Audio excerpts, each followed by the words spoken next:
सातारा जिल्हा परिषदेमध्ये भाजपकडे बहुमत असल्यानं अध्यक्ष उपाध्यक्ष पदावर त्यांनी बाजी मारली आहे। त्यानंतर आता सभापती पदासाठी उत्सुकता लागली आहे। जिल्हा परिषदेमध्ये भाजप पक्षाकडे 33 सदस्य संख्येवर बहुमत आहे। यामध्ये शिवसेनेचे 2 सदस्य तर राष्ट्रवादीचे 3 सदस्य आहेत आणि त्यामुळे कुणाला सातारा जिल्हा परिषदेमध्ये सभापती करणार याकडे संपूर्ण जिल्ह्याचं लक्ष लागलंय।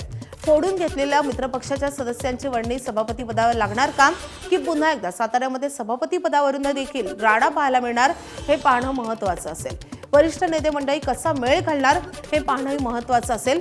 शिक्षण आणि अर्थ, समाज कल्याण, महिला बाल कल्याण, कृषी संवर्धन या 4 सभापतीपदी निवड होणार आहे।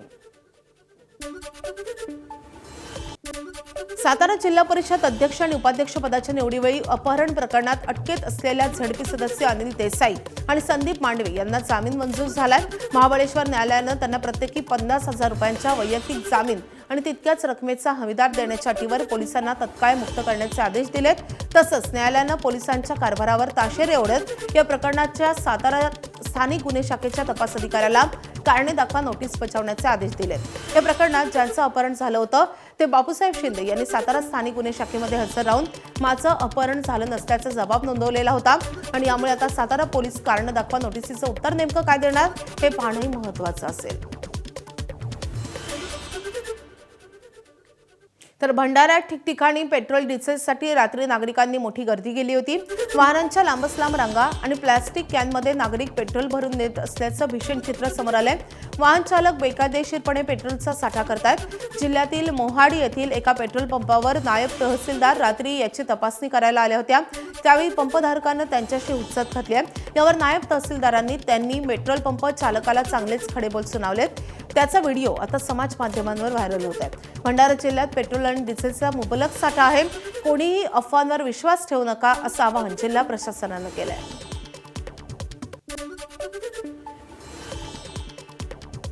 भाजीपाल्यापासून बायोगॅसची निर्मिती करण्याचा यशस्वी प्रयोग जळगाव शहरातील अनिल भोळे यांनी केलाय।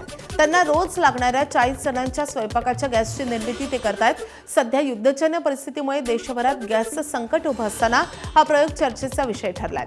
याचा आढावा घेतलेला आमच्या प्रतिनिधींनी आपण पाहूयात।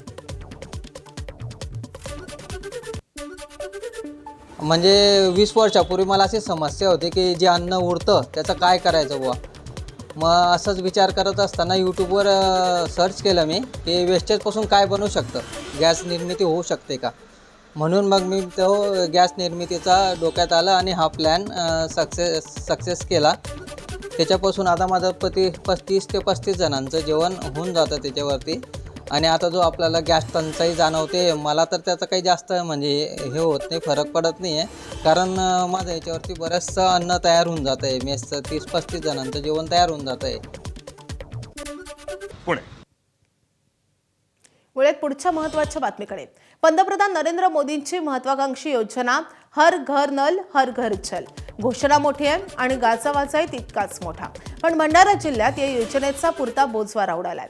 तुमसर तालुक्यातल्या हरदोली सिहोरा या गावात या योजनेवर कोट्यवधी रुपयांचा खर्च झालाय। जलकुंभ तयार करण्यात आलाय।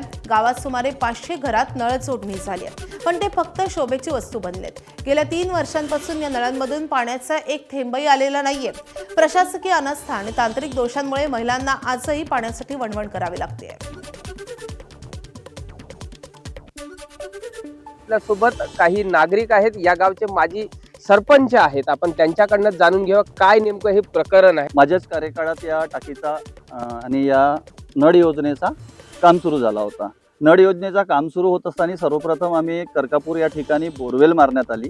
त्या बोरवेलला पाणी लागलेलं नाही। संबंधित विभागाशी जेव्हा चर्चा केली तर संबंधित विभागाने आम्हाला सांगितलं की आम्ही वाढीव प्रस्ताव पाठविलेला आहे। करकापूर पासून 2 किलोमीटर अंतरावर वैनगंगा नदी वाहते।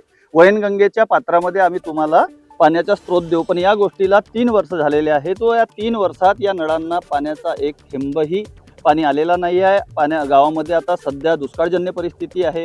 पूर्ण गाव कोरडा झालेला आहे। विहिरीची पाण्याची पातळी खोलवर गेलेली आहे। इथल्या बायांना माणसांना पाणी आणायला दूरवर जावं लागते।